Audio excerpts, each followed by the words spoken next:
நல்லவர். கர்த்தர் நல்லவர். எடுத்து வாசிப்போமே.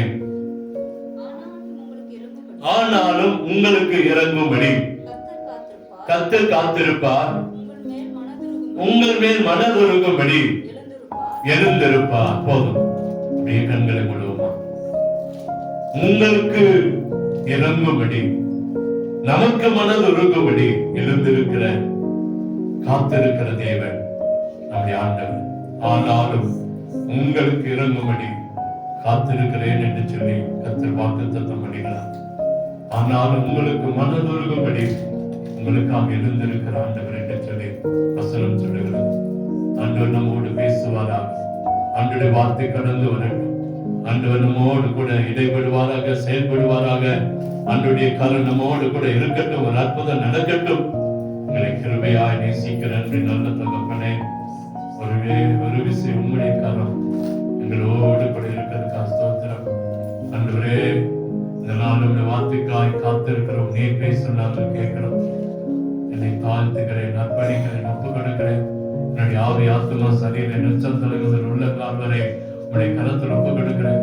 நீங்க பேசுங்க, நாங்க கேட்கிறோம். நீங்க பேசுங்க, நாங்க கேட்கிறோம். வல்லவன நாம மகிமைப்பட அற்புதம் நடக்கட்டும்.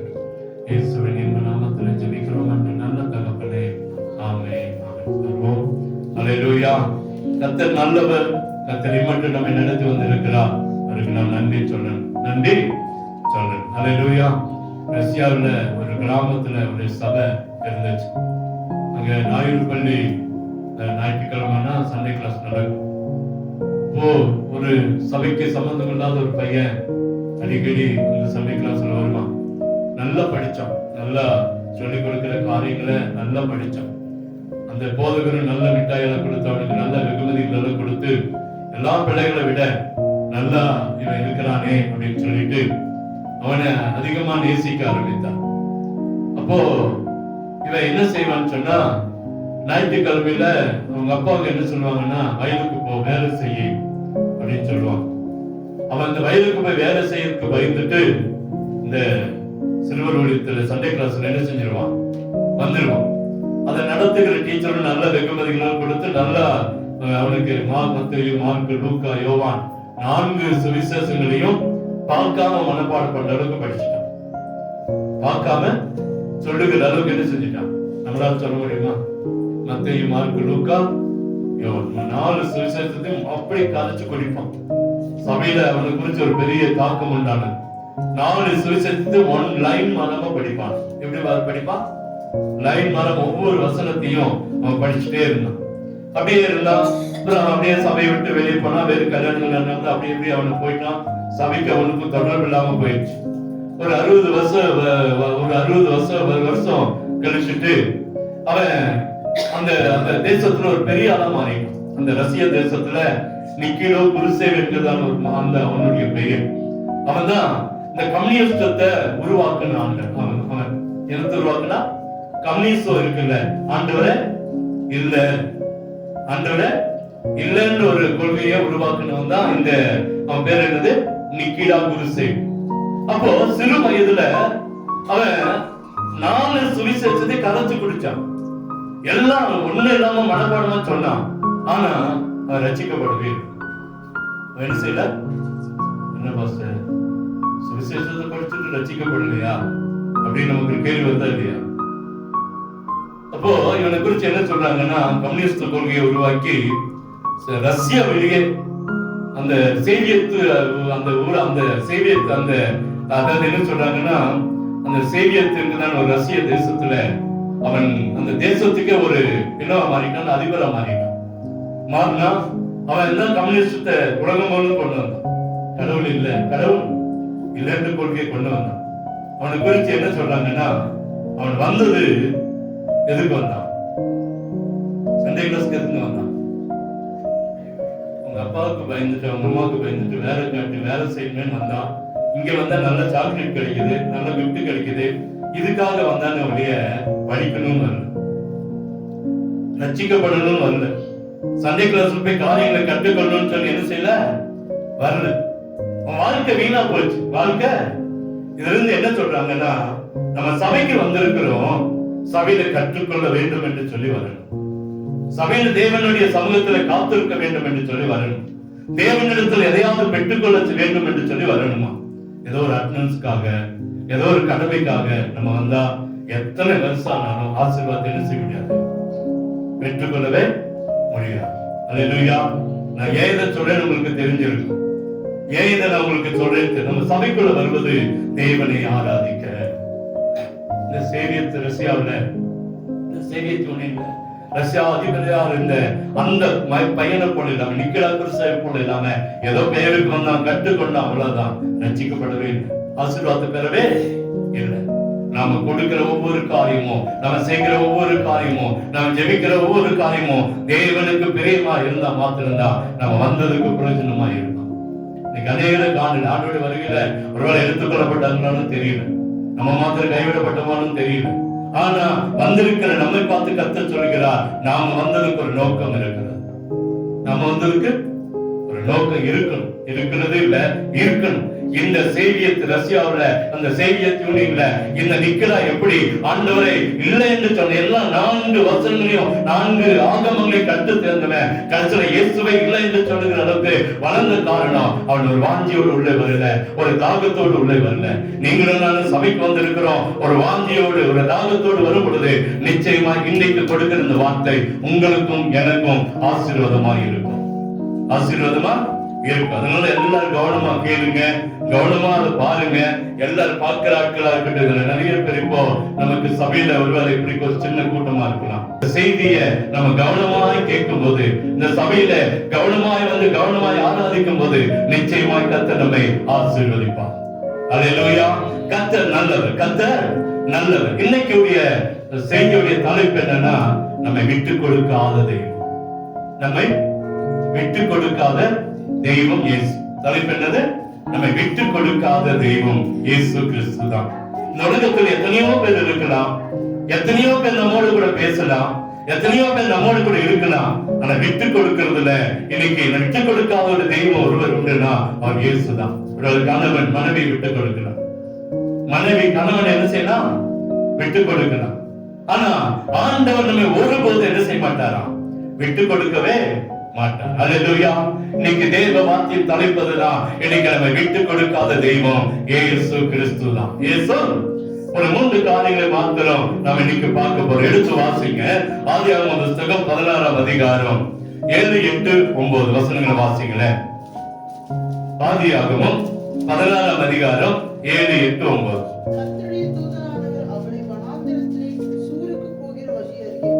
கண்டு போதும். 16:7 சொல்றது, அவர் வழி அருகே அவரை கண்டு. யாரு கண்டாரா? ஆகாரை கண்டார். யாரு கண்டாரு? ஆகாரை கண்டார். இப்ப நம்ம ஆகாரை காணணும் சொல்லி ஆண்டவருக்கு அவசியம் இருந்ததா? சொல்லுங்க. இவர் அடிமை, இவர் யாரு? ஒரு அடிமை. இந்த எகிப்து தேசத்துடைய ஒரு அந்த தேசத்திலிருந்து வந்த பெண், அவ்வளவுதான். அவளை குறித்து தர சரித்திரம் எழுதியிருக்கு. அவள் எங்கிருந்து வந்தாளா? எகிப்து தேசத்து ஒரு பெண். எகிப்து தேசத்திலிருந்து ஒரு பெண் தான் இவங்க வீட்டுல வேலைக்காரியா வேலை செய்கிறான் ஆபிரகாமுடைய வீட்டுல. இதை தவிர வேறு எதுவுமே கிடையாது. அவள் ஒரு அடிமை என்று சொல்லிதான் ஆரம்பிக்கப்படுகிறது. இந்த அடிமைகள் அதிகமா இருந்த காலம் ஆரம்ப காலம். அடிமைகள் எப்படி இருந்தாங்களா? அதிகமா இருந்தாங்க. இது எது வரைக்கும் இந்த அடிமைகள் இருந்தாங்கன்னு சொன்னா 19ஆம் நூற்றாண்டு வரைக்கும் இந்த தேசத்துல, இந்த உலகத்துல அடிமைகள் வாழ்ந்திருக்காங்க. எத்தனை தேசம் வரைக்கும்? 19ஆம் நூற்றாண்டு வரைக்கும் அடிமைகள் இருந்திருக்கலாம். அப்போ ஒரு இயக்கம் ஆரம்பிக்கப்பட்டது, அடிமைகள் ஒழிப்பு இயக்கம். இந்த அடிமைகள் ஒழிப்பு இயக்கம் என்று சொல்லி ஒரு இயக்கத்தை ஆரம்பித்து உலகம் முழுவதும் பரவன போதுதான் அடிமைகள் மாற்றப்பட்டாங்க. அடிமைகளுக்கு என்ன கொடுத்தாங்க? சுதந்திரம் கொடுத்தாங்க. அப்படிப்பட்ட சூழ்நிலையில தான் இவங்களோட வேலை என்ன வேலை அப்படின்னு பாத்தீங்கன்னா, வீட்டுக்குள்ள வரக்கூடாது. இந்த அடிமைகளோட வேலை என்னது? வீட்டுக்குள்ள வீட்டு வேலைகளை செஞ்சாலும் வெளியே இருந்துதான் செய்யணும். ஆனா இவங்க முழுமையாக பயன்படுத்தப்பட்டது விவசாயத்துக்காக தான். இவங்க தோட்டங்களிலேயே தங்கிக்கணும், தோட்டங்களே என்ன செய்யணும், வேலை செய்வதா இவங்க என்ன செஞ்சிருக்காங்க, அழைத்து கொண்டு வந்தாங்க. அந்த காலகட்டத்தில் குறைந்தது 20-30% ஜனங்கள் அடிமைகளா இருந்தாங்க. அன்னைக்கு மக்கள் தொகையில ஒரு 100 பேர் இருக்கிறாங்கன்னா 30 பேர் யார் தான்? அடிமைகள் தான். அப்படிப்பட்ட ஒரு காலகட்டத்தில் தான் இந்த அடிமை ஆகார் அந்த ஆபிரகாமுடைய வீட்டில வேலை செய்து வந்தார். வேலை செய்து வந்தா திடீரென ஆபிரகாமுக்கு குழந்தை இல்லாத சூழ்நிலை. அதனால அவருடைய மனைவி பார்த்தா, சரி இவனுக்கு ஒரு கல்யாணத்தை பண்ணி வச்ச ஒரு குழந்தையாவது கிடைக்குமே அப்படின்னு சொல்லி நமக்கு தெரிஞ்ச ஒரு காரியம் தான். அவளை அந்த ஆகாரை மறுமணியாக்கி கொடுத்தான். மறுமணியாக்கி கொடுத்த அந்த நேரம் தான் ஆகாருடைய வாழ்க்கையில கொஞ்சம் மேன்மை வந்தது. கொஞ்சம் என்ன வச்சு, இதுவரைக்கும் அடிமையா இருந்தா, இதுவரைக்கும் அவளுடைய வாழ்க்கையில ஒரு மூலையில ஒடுக்கப்பட்ட சூழ்நிலை அடிமையாக வாழ்ந்து வந்தான். ஆனா ஆகாரை எடுத்து ஆபிரகாமுக்கு மனைவியாக்கிற நிமித்தம் அந்த வீட்டுக்குள்ள கொஞ்சம் இடம் கிடைத்தது. அந்த வீட்டுக்குள்ள கொஞ்சம் இடம் கிடைத்தது. ஆனா அந்த அதிகாரங்களை நீங்க வாசித்து பாத்தீங்கன்னா, இவள் கொஞ்சம் பெருமை பண்றா. அதனால சாராள் அவளை வீட்டு விட்டு என்ன செய்யறா, துரத்துகிறா. நமக்கு அது தெரிஞ்ச ஒரு வசனம் தான். அப்போ துரத்தும் போது அப்பதான் தேவதூதன் அவளை கண்டு, தேவதூதன் அவளை பாருங்க, ஒரு அடிமை தானே, போனா போயிட்டு போட்டோம், அவன் ஒண்ணுக்கு உதவாது தானே, போனா போயிட்டு போது பிரயோஜனம் மட்டும் தானே, போனா போயிட்டு போது ஆகார் கர்த்தர் விடவே இல்லை. ஆகார் விட்டு கொடுக்கவே இல்ல ஆண்டவர். பாருங்க, அங்கே தேவதூதனை அனுப்புகிறார். நீ போய் அவன் என்ன செய்யறான்னு பாரு. ஏன்னா அவன் கர்ப்பமா இருக்கிறா, ஒரு குழந்தைக்கு தாயாக போகிறா. சீக்கிரத்தில் அவளுடைய வாழ்க்கையில் ஒரு பிரசவம் வரும்போது ஒரு பெரிய ஜாதி உண்டாக போகுது. அவள் வனாந்தரத்தில் அலைந்து திரிந்து செத்து போயிருவா. அதனால மீண்டும் அவளை தன் வீட்டுக்கு அனுப்பு. அன்றைக்கு எவ்வளவு அக்கறை இருக்கு பாருங்க, அன்றைக்கு எவ்வளவு அக்கறை. தேவதூதனை அனுப்புகிறார். அவர் பச்சைவாதம் பார்க்கிற ஆண்டவரே இல்லை, எந்த மனுஷனையும் பார்க்கிற ஆண்டவர் அல்ல, எல்லாரையும் ஒரே மாதிரிதான் கர்த்தர் பார்க்கிறார். கர்த்தர் என்ன செய்யறாரு, பணம் இருந்தாலும் சரி, பணம் இல்லாட்டி, படிச்சிருந்தாலும் சரி, படிப்பில்லாலும் சரி, உயர்ந்தவன் தாழ்ந்தவன், பணம், அது எந்த காரியத்தையும் கர்த்தர் பார்க்கல, ஜாதி எதையுமே பார்க்கல. ஆகார் அலைந்து திரிகிறார், தேவதூதனை அனுப்புகிறார். கர்த்தர் விட்டு கொடுக்காத தேவன். கர்த்தர் என்ன செய்ய எப்படிப்பட்டவர்? அதே அதிகாரத்துல அதே ஆதியாகமத்துல 21:17-18 வாசிங்களே, அதே ஆகாரை அங்க வித்தியாசமாய் கர்த்தர் போஷிக்கிறார். கேட்டா வானத்திலிருந்து ஆகாரை கூட்டு போதும். ரெண்டாவது அதே போல குழந்தை வளர்ற நேரத்துல ஆபிரகாமுக்கும் அங்கே அந்த சாராளுக்கும் பிரச்சனை. ஏன்னா இவன் ஒரு மாதிரி பாக்குறா, என்ன செய்யணும், ஆகாரை அனுப்பிச்சு விட்டுலாம். அவன் இருக்கிற கொஞ்சம் சொத்து, கொஞ்சம் தண்ணி, கொஞ்சம் ஆகாரத்தை கொடுத்து அவனை வனாந்தரத்துக்கு அனுப்பிவிட்டு, எங்க போகுதுன்னு தெரியல, வனாந்தரத்துக்கு போயிட்டான். அப்பவும் கர்த்தர் இறங்கி வர்றார். தேவதூதன் இறங்கி வந்து மேலிருந்து கூப்பிடுறாரு, ஆகாரே நீ எங்கே இருக்கிறாய், எங்க என்ன செய்த? பாருங்க, ஒரு அக்கறையுள்ள தேவன். போன வாரத்தில் நாம் பார்த்தோம், நம்முடைய ஆண்டவர் கரிசனை உள்ள தேவன். நம்முடைய ஆண்டவர் எப்படிப்பட்டவர்? கரிசனை உள்ள தேவன். இன்னைக்கு அதான் தொடர்ந்து பார்க்கிறோம், நம்முடைய ஆண்டவர் கரிசனை உள்ளவரா இருக்கிறதுனால நம்மளை விட்டு கொடுக்காதபடி, மிருகங்கள் கரங்களோ மனுஷனுடைய கரங்களை விட்டு கொடுக்காதபடி, அந்த 18 வசனத்தை வாசிங்க. 21:18. நீ எழுந்து பிள்ளையை எடுத்து கையினால் பிடித்துக் கொண்டு அவனை பெரிய ஜாதியாக்குவேன். அல்லேலூயா. சாதாரணமா இல்ல, அவனையும் ஒரு பெரிய ஜாதியாய் ஆக்குவேன். அல்லேலூயா. ஆகாரை கைவிடாதான். ஏன் அவன் நினைச்சிருந்தா, இவ ஒரு அடிமை, இவ உள்ளத்துக்கு உதவாதவன், இவனை நம்ம என்ன செய்ய போகிறோம், விட்டுலாம் சொல்லி விடவே இல்லை. நம்மளால விட்டுருப்போம். அல்லேலூயா. நான் சொல் பாருங்க, விடவே இல்லை. வானத்திலிருந்து மீண்டும் பேசி அவன் கையை பிடிச்சிட்டு, நீ போ, உன்னை நான் பெரிய ஜாதியாக்குவேன், உன்னை நானே பெரிய ஜாதியாக்குவேன். அல்லேலூயா. ஆண்டவரால முடியாத காரியம் எதுவுமே இல்லை.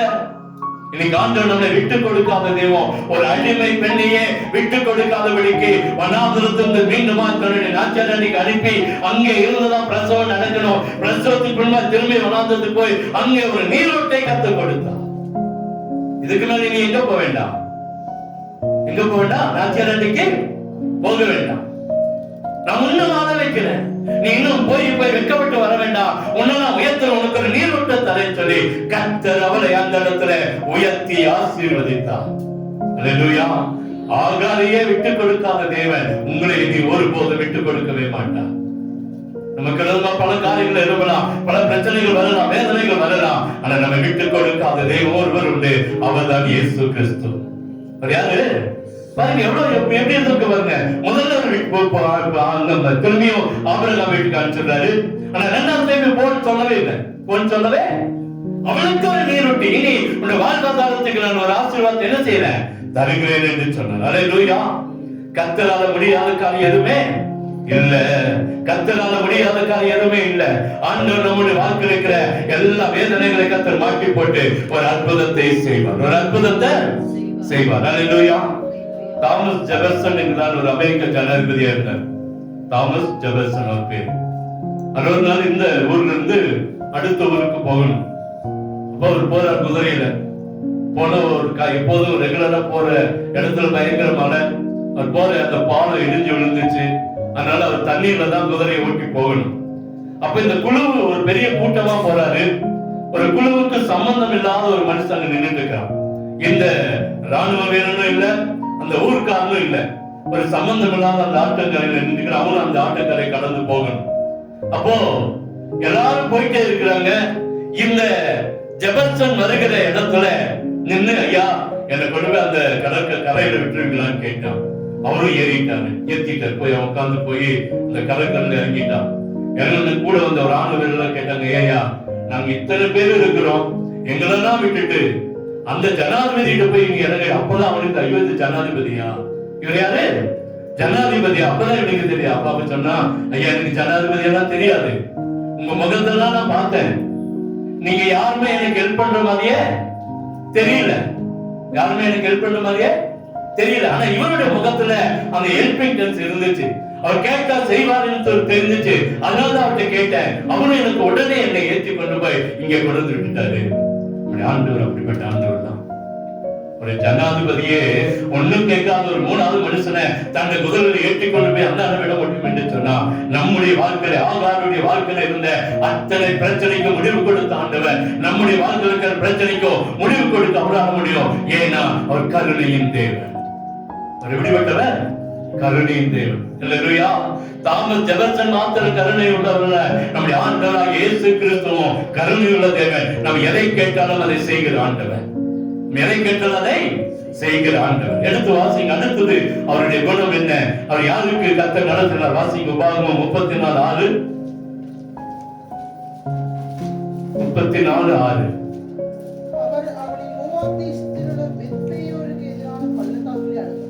அடக்கம் பண்ணினார். இந்நாள் வரைக்கும் அவருடைய பிரேத கொலை என்ன செய்யல, காணல, பார்க்கல. யாரு? மோசே. முதல்ல ஆகாரை விட்டு கொடுக்கல. இரண்டாவது நம்ம பார்க்க போற மனுஷன் மோசே. இந்த மோசே பாருங்க, அந்த வசனம் மீண்டும் ஒரு முறை வாசிங்கள.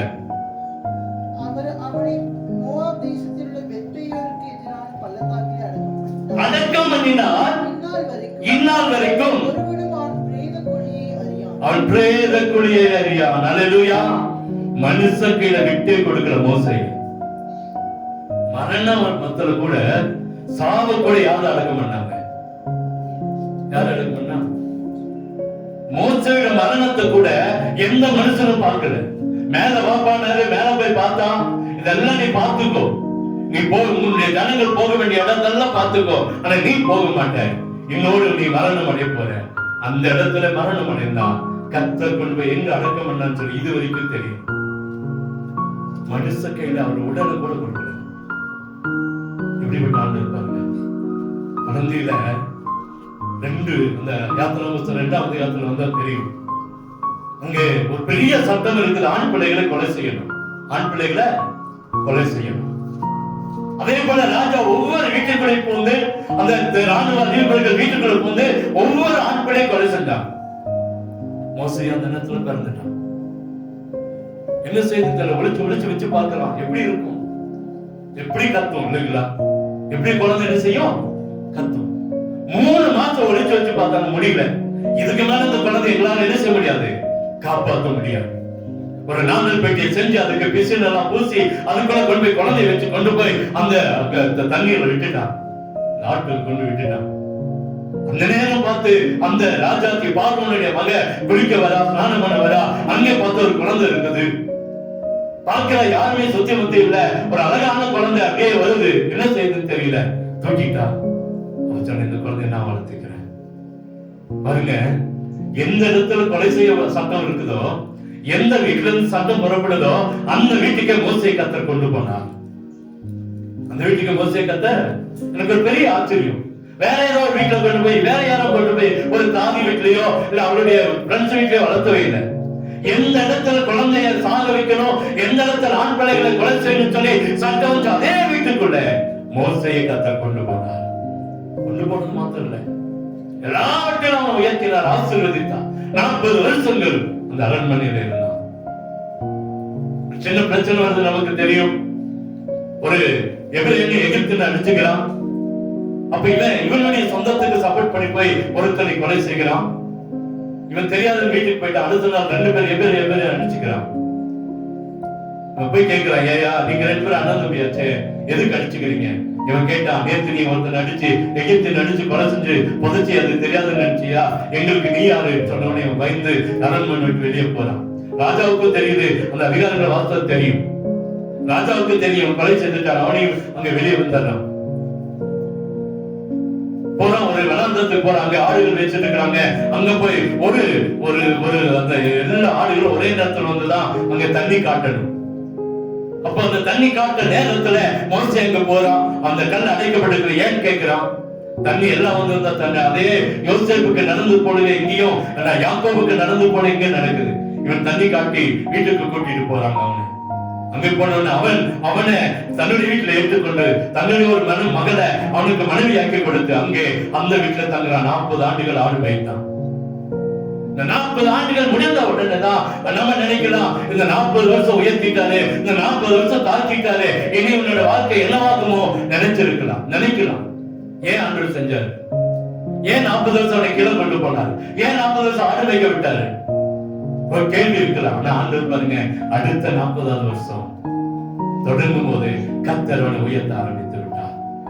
வாழ்க்கை 3 பிரிவா பிரிக்கலாம். 40 சொல்லி ஒரு அழிவல்ல, ஒரு துவக்கத்தை கர்த்தர் மீண்டுமாய் கொடுக்கிறார். யாத்திரை 7 எடுத்து வாசி பாத்தீங்கன்னா அங்க அவனோட வயசு 80. வயசு என்னது? 80. பார்வோனுக்கு முன்பாக நிற்கும் போது அவனோட வயசு 80 வயசு. யாத்திராகமம் 7:7. அதாவது பார்வோனை பேசும்போது மோசேக்கு 80 வயசும் ஆரோனுக்கு 83 வயது. 3 வயது பெரிய ஆரோன்.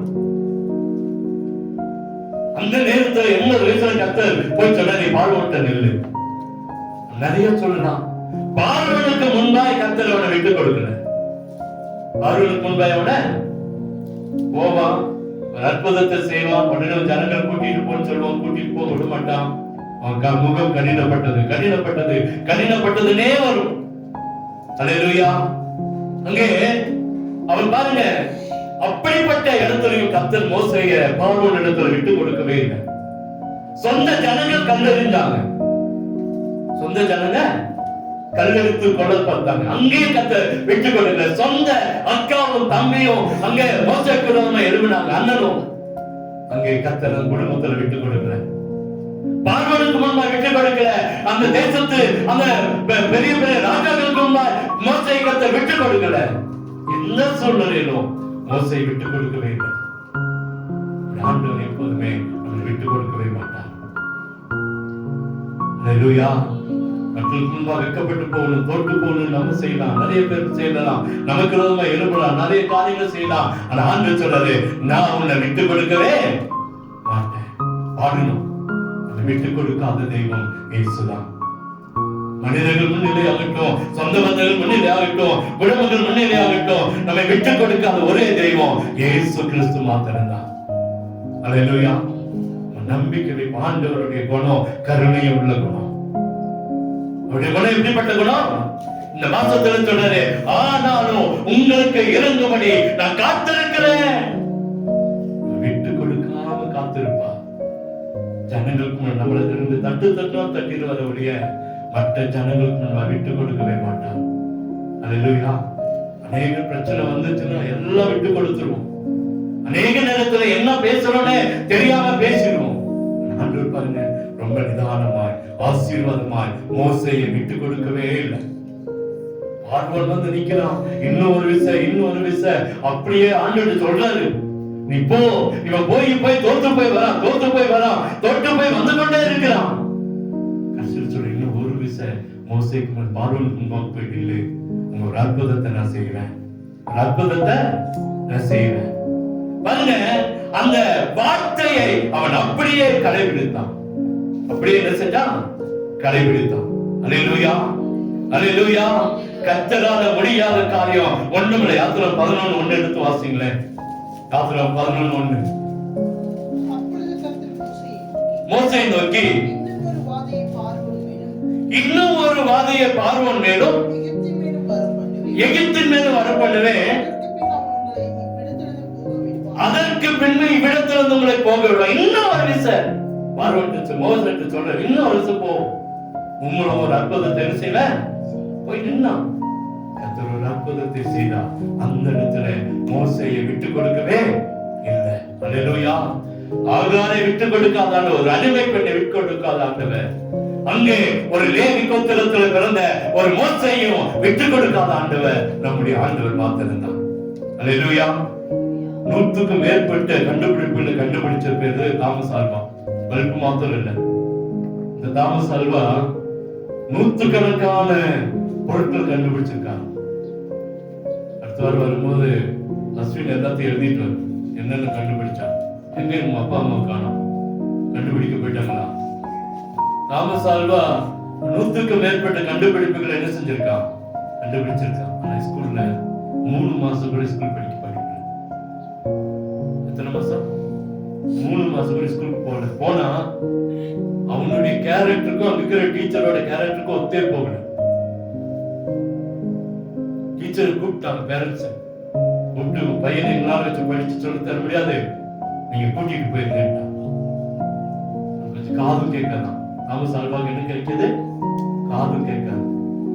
அதனால ஸ்கூல்ல அவனால முடியல. டீச்சர்ஸ் எல்லாம் பெரிய கம்ப்ளைண்ட், துரத்து விட்டான். அப்பா அம்மாவை கூப்பிட்டு வந்து நீ கூட்டிட்டு போயிட மாட்டான். இவனும் அப்பா அம்மாவுக்கு வந்துட்டான், வீட்டுக்கு வந்துட்டான்.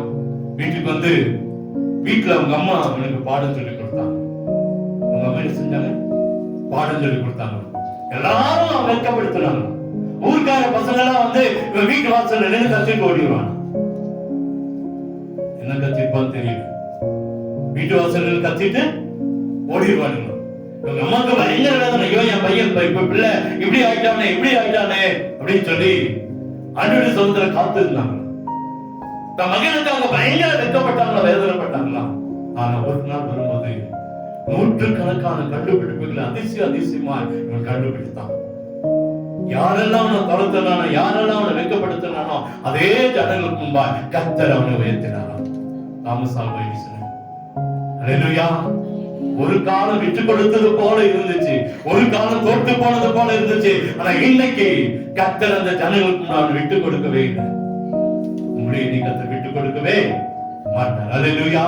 40 வருஷம் அரண்மனை, 40 வருஷம் ஆடு மேய்ச்சான். இன்னைக்கு திரும்பி 40 வருஷமா அப்படின்னு வெட்கப்படுத்தி இருக்கலாம், தோற்று போக வச்சிருக்கலாம். ஆனா கர்த்தருடைய காரியம், கர்த்தருடைய சித்தம் என்ன?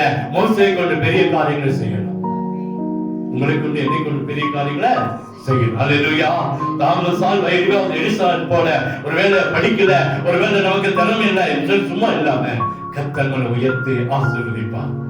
கர்த்தர் நம்மை உயர்த்தி ஆசீர்வதிப்பார். அல்லேலூயா. இந்த ஒரே ஒரு காரியத்தை சொல்லி நான் முடிக்க விரும்புகிறேன். எடுத்து வாசிங்க. தானியேல் புத்தகம் 6:28.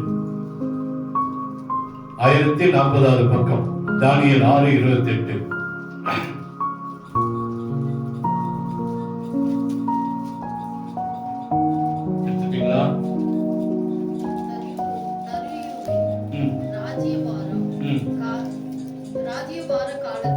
ராஜ்யபார காலத்திலும் பெர்சியராகிய கோரேசுடைய ராஜ்யபார காலத்திலும் தானியேலின் காரியம் ஜெயமாயிருந்தது. அல்லேலூயா. இங்க அடுத்த ஒரு மனுஷனை குறித்து பார்க்கிற தானியேல் கர்த்தர் விட்டு கொடுக்கவே இல்லை. ஆகாரை விட்டு கொடுக்கல, மோசேயை விட்டு கொடுக்கல, தானியேலை கர்த்தர் விட்டு கொடுக்கல. தானியேல் செய்த காரியம் எல்லாம் ஜெயமாயிருந்தது. எப்படி இருந்துச்சுங்க? ஜெயமாயிருந்தது. அல்லேலூயா. தானியேல் செய்த ஒவ்வொரு காரியத்திலும் கர்த்தர் அவனை விட்டு கொடுக்கவே இல்லை. அங்க ஒரு அடிமையை பார்த்தோம்.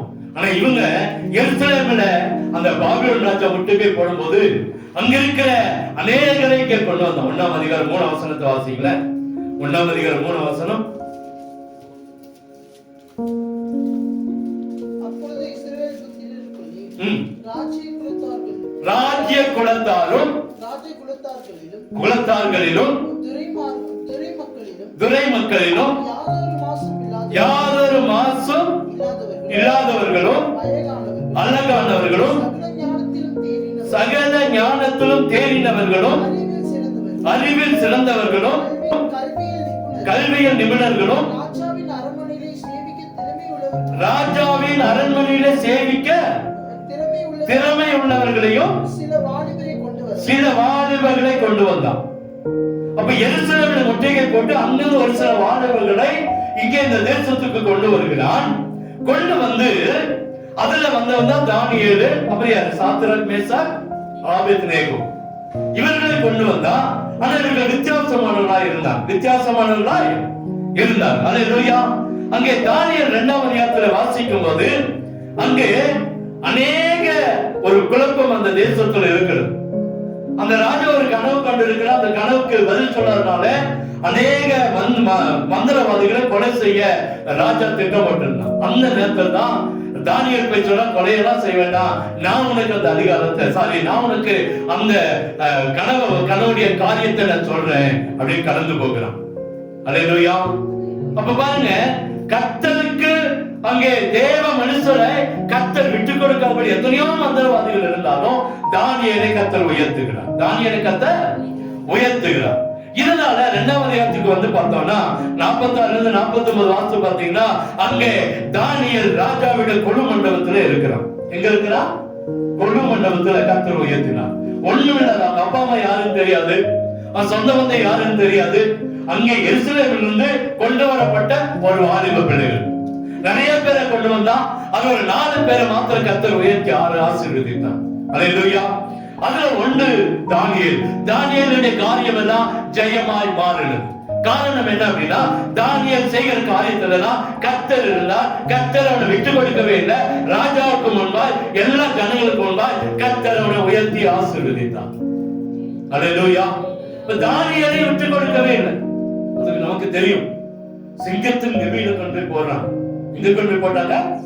6ஆம் அதிகாரத்துல அங்கே வாசிக்கும் ஒரு வசனம் இருக்குது. அந்த 23 வசனம் 6 23 வாசிக்கல.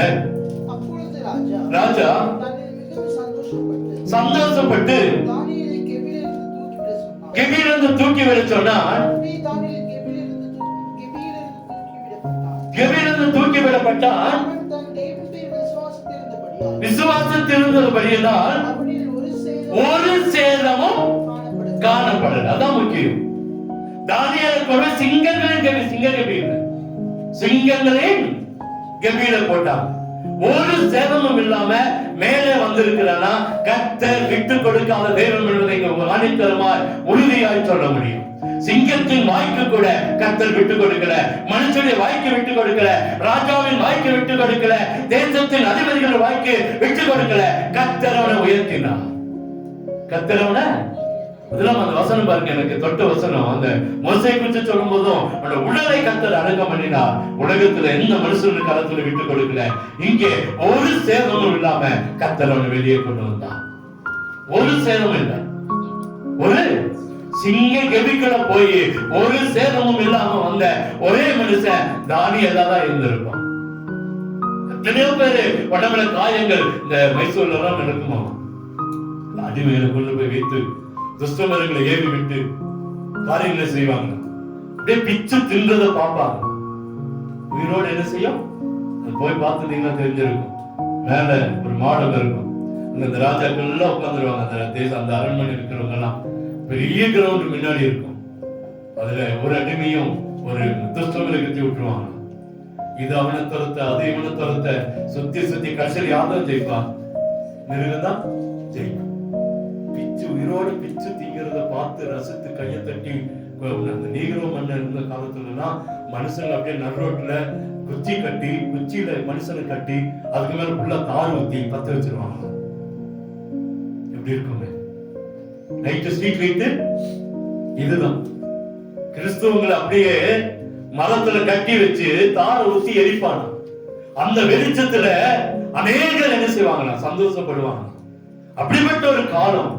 ஆனா இங்கே ஒரு சேதமும் இல்லாம கர்த்தர் தானியேலை வெளியே கொண்டு வந்தார். அல்லேலூயா, அல்லேலூயா. ஏன்னா ஆண்டவர் தானியேலை விட்டு கொடுக்கல, ஆகாரை விட்டு கொடுக்கல, ஒரு வாழ்க்கையை கர்த்தர் கொடுத்தார். மோசேயை விட்டு கொடுக்கல, கர்த்தர் ஒரு அற்புதத்தை செய்தார். தானியேலை விட்டு கொடுக்கல, தானியேலை கர்த்தர் உயர்த்தினார். தானியேலை கர்த்தர் உயர்த்தினார். அங்கே சொல்லப்படுகிறது, அவன் அவருடைய கொலு மண்டபத்தில் இருந்தான். அது அந்த 2ஆம் அதிகாரம் 49 வசனத்துல ஒரு வாசிங்களே. தானியேல் 2:49.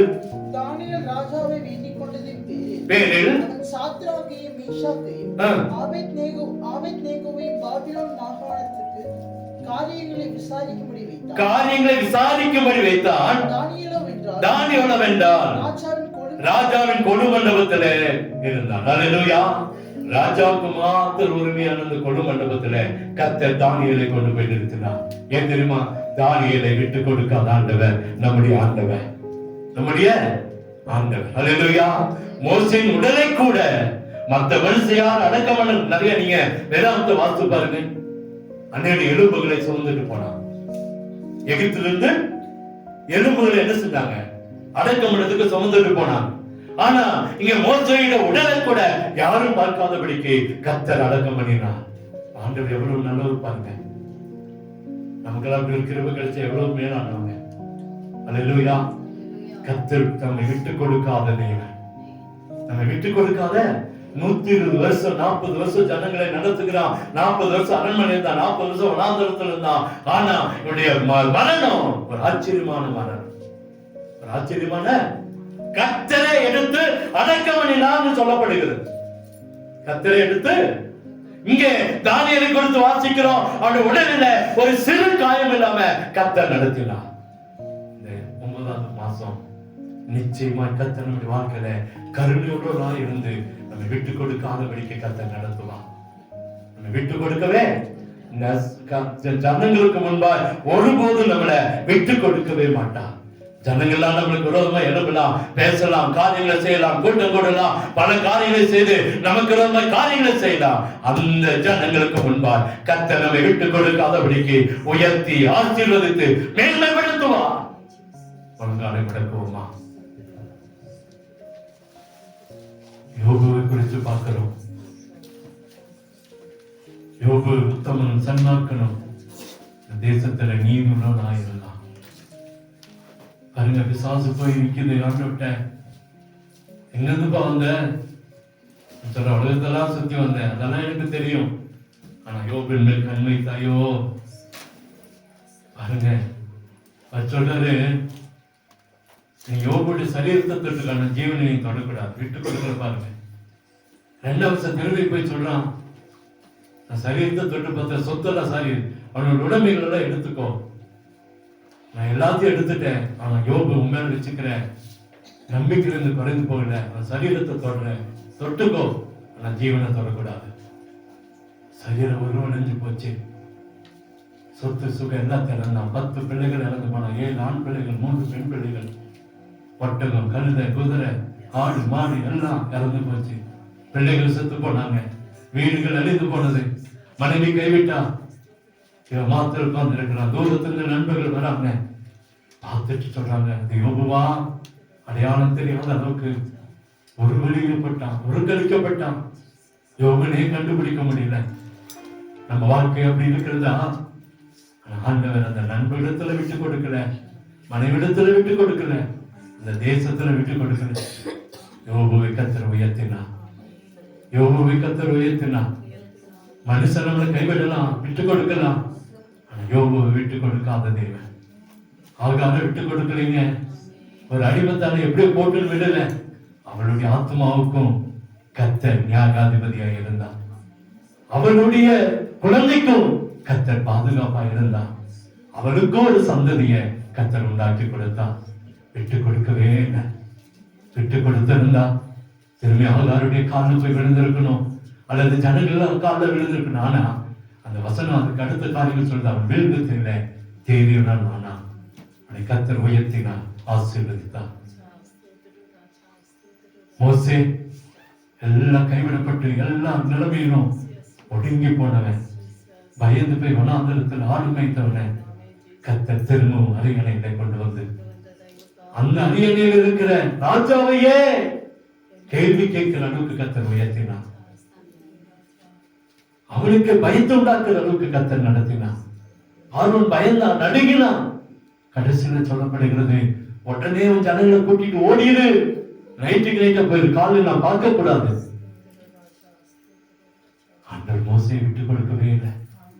எந்த பார்வோன் மோசைக்கு விரோதமா நீ போய் நீ என்னை பார்த்து நான் கொண்டுடுவேன், நீ உயிரோடு இருக்க மாட்டேன்னு சொன்ன அதே பார்வோனுக்கு முன்பாக கர்த்தர் அவன் தலையை உயர்த்தினான். எந்த மனுஷனுக்கு முன்ன வைக்கப்பட்டு எத்தனை முறை தோற்று போயிட்டுமே ஒன்னும் நடக்கலையேன்னு சொல்லி திரும்ப திரும்ப வந்தானே அதே இடத்துல கர்த்தர் அவன் விட்டு கொடுக்கவே இல்லை. அவன் கண்களுக்கு முன்பா கர்த்தர் அற்புதங்களை செய்தான். இவனை கோல் போட்ட உடனே எல்லாம் மந்தவடைய கோல்களும் விழுந்துப்பட்டது. எவ்வளவு ஆச்சரியம்! கர்த்தர் அந்த மந்திரவாதிக்கு முன்பா விட்டு கொடுக்கல, பார்வோனுக்கு முன்பா விட்டு கொடுக்கல, சொந்த குடும்பத்துக்கு முன்பா விட்டு கொடுக்கல, சொந்த சகலுக்கு முன்பா விட்டு கொடுக்கல. எல்லாவற்றையும் கர்த்தர் உயர்த்தினான். உங்களுடைய நீ கர்த்தர் உயர்த்துவா. ஆகாரை போல நீ கழுது கதறி கொண்டு இருக்கிறோமா, கர்த்தர் நம்மளை விட்டு கொடுக்க மாட்டான், உயர்த்துவான். மோசையை போல நொந்து போயிருக்கிறோமா, உடைக்கப்பட்டு இருக்கிறோமா, கர்த்தர் நம்மை உயர்த்துவார், ஆசீர்வதிப்பார். மூன்றாவது தானியேலை குறித்து பார்த்தோம். இன்னொரு தேசத்திலிருந்து அந்த ஒரு அரண்மனையில் இருந்து ஒருத்தன், மற்றவன்லாம் எப்படி நான் என் சொந்தக்காரன், சொந்த ஊரு, என்னுடைய சொந்த ராஜா சொல்லி இருப்பான். ஆனா இவனுக்கு அருமை அந்த உரிமை இல்லை. ஆனா அந்த இடத்துல தானியேலின் கருத்தை கர்த்தர் உயர்த்தினான். அதை விட்டு கொடுக்கவே இல்லை. ஜனங்களுக்கு முன்பாக விட்டு கொடுக்கவே இல்லை. சிங்கத்துக்கு முன்பாக விட்டு கொடுக்கவே இல்லை. கடைசியில் பாருங்க, வேத வசனம் சொல்லுது, யாரெல்லாம் இவனுக்கு உடம்பு எழுமினாங்களோ அத்தனை பேரை கொண்டு போய் அந்த சிறுத்தை கூண்டுக்குள்ள போட்டாங்க. அத்தனை பேரை பட்சித்து போட்டது. அந்த ஜனங்களுக்கு முன்பாக கர்த்தர் தானியேலை உயர்த்தினான்.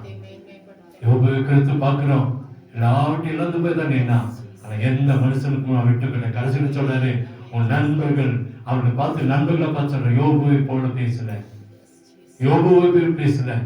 யோபுட்டு சொன்ன, அவங்களுக்காக நீ ஜெபம் பண்ணு, உன் நண்பர்களுக்காக நீ வேண்டுதல் செய்ய. கர்த்தர் நண்பர்களுக்கு முன்பாக கர்த்தர் யோபின் தாயை உயர்த்தினான். பாருங்க, அதுக்கு முன்பாக நடக்கிற ஆச்சரியமான காரியம், கர்த்தர் ஆசீர்வாதம் நடத்தினான். அருமையான ஜனமே, விசுவாசிகளே, கேட்கிற பார்த்து கொண்டிருக்கிற குடும்பங்களே, விசுவாச பிள்ளைகளே, உங்களை கர்த்தர் விட்டு கொடுக்கவே மாட்டார். உங்களை விட்டு கொடுக்கவே மாட்டார். உங்க குடும்பத்துல உடைஞ்சு போயிருக்கீங்களா? உங்க சொந்த பிள்ளைகளை மொத்தம் கஷ்டப்பட்டீங்களா? உங்க சொந்த கணவன் பணிவை முன்பாக வைக்கப்படுறீங்களா? உங்க பெற்றோருக்கு முன்பாக தோற்று போய் இருக்கிறீங்களா? உங்க முதலாளிக்கு முன்பாக வைக்கப்பட்டு நிற்கிறீங்களா? வீணான பணிகளை சுமத்துறாங்களா? வீணான காரியங்களை சொல்லிக் கொண்டு இருக்காங்களா? உங்களை தாழ்த்தணும், உங்களை வெட்கப்படுத்தணும் காரியங்களை செய்யறாங்களா? பயப்படாதீங்க, கர்த்தர் அவர்களை உங்களுக்கு முன்பாய் கீழாக்குவார், உங்களை அவர்களுக்கு முன்பாய் மேலாக்குவார். உங்கள் தலைகளை கர்த்தர் உயர்த்துவார், உங்களை ஆசீர்வதிப்பார். நம்மை கர்த்தர் ஆசீர்வதிப்பார். வாழாக்காமல் தலையாக்குற தேவன் நம்முடைய ஆண்டவர், கீழாக்காமல் மேலாக்குற தேவன் நம்முடைய ஆண்டவர். ஆனால் உங்களுக்கு இறங்கும்படி உங்களுக்காக காத்திருக்கிறேன் என்று சொன்ன ஆண்டவர் நமக்காக காத்திருப்பார். விட்டு கொடுக்காத தெய்வம், நம்ம விட்டு கொடுக்காத தெய்வம், நம்ம விட்டு கொடுக்காத தெய்வம் இயேசு இருக்கிறார். பயப்படாதீங்க, கர்த்தர் நம்மோடு இருந்து காரியங்களை வாய்க்க பண்ணுவார். எங்களை கிருபையா நேசிக்கிற அன்பின் நல்ல தகப்பனே, ஒரு விசை கூட உடைய கரம் எங்களோடு கூட இருக்க வேண்டும் என்று சொல்லி ஜெபிக்கிறோம். இந்த வார்த்தையோடு இருக்க வேண்டும் என்று சொல்லி ஜெபிக்கிறோம். ஜனங்களோடு நீர் பேசினீர், உமக்கு நன்றி. என்னோடு நீங்க பேசுனீங்க, நன்றி. அன்றே குடும்பத்துக்கும் ஜனங்களுக்கும் ஆசீர்வாதமான வார்த்தையாய் மாற்றி கொடுங்கப்பா.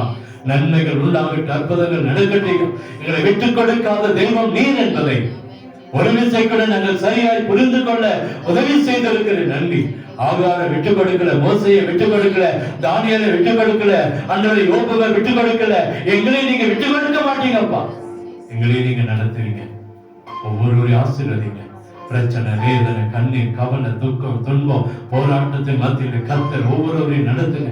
பலவீனங்களை மாட்டுங்க, பலத்தால் இடைகட்டுங்க. சுகவீனங்களை மாட்டுங்க, சுகத்தால் இடைகட்டுங்க.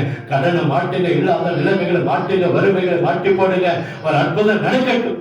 எல்லாருடைய வாழ்க்கை கேட்கிற பார்க்கிற இதற்காக பிரயாசப்பட எல்லாருடைய வாழ்க்கையிலும் நன்மைகளும் கிருபைகளும் சமாதானம் ஆசீர்வாதம் உண்டாகட்டும். செய்கிற வேலைகளை ஆசீர்வதிங்கப்பா, விவசாயிகளை ஆசீர்வதிங்க, வியாபாரங்களை ஆசீர்வதிங்க, மிருகஜீவங்களை ஆசீர்வதிங்க, வாகனங்களை ஆசீர்வதிங்க, பிள்ளையோட படிப்பை ஆசீர்வதிங்க. எல்லாவற்றிலும் உடைய கரப்பிள்ளைகளை வழி நடத்த வேண்டும் என்று சொல்லி ஜெபிக்கிறோம். எல்லா காரியத்திலும் மேன்மையும் கிருபையும் சமாதானம் ஆசீர்வாதம் உண்டாகும். அற்புதம் நடக்கட்டும். இயேசுவின் இன்ப நாமத்தில் ஜெபிக்கிறேன். நல்ல தகப்பனே.